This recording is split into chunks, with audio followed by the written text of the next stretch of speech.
Welcome back to my new blog. আজকে আবারও তোমাদেরকে একটা মেলার ভিডিও নিয়ে চলে এসেছি। অবভিয়াসলি ঝুলন চলছে, তো যেতেই হবে। কাছের মানুষটি এসে বলল, চলো একটা নতুন জায়গায় নিয়ে যাই, গয়েশপুরের মেলা দেখাতে নিয়ে যাই। ওখানে কিন্তু এবার প্রথমবার ঝুলন হচ্ছে। কাছের মানুষটির হাতে হাত ধরে চলে গেলাম ঘুরতে। হয়তো সারা দিন সময় দিতে পারে না, কিন্তু এই যে ছোট ছোট খেয়ালগুলো ও রাখে, আমার বড্ড ভালো লাগে। তারপরে মেলায় ঘুরতে চলে গেলাম।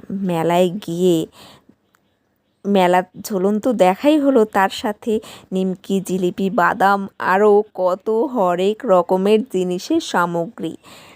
এক প্লেট ঘুগনি কিনে নিয়ে চলে গেলাম দিদির ছেলের জন্য একটা জিনিস কিনতে। এটা কিনে নিলাম। এটা কিন্তু 3 in 1, লাইট জ্বলে, বাজনা বাজে, তার সাথে আর একটা জিনিস যুক্ত হয়ে গেল। অসম্ভব বৃষ্টি শুরু হয়ে গেল হঠাৎ করে, জানো, আর কিচ্ছু করতে পারিনি।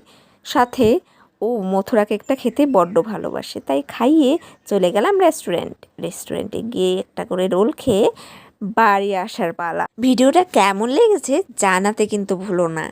আরও একটা সুন্দর ভিডিও নিয়ে তোমাদের কাছে চলে আসি। টাটা।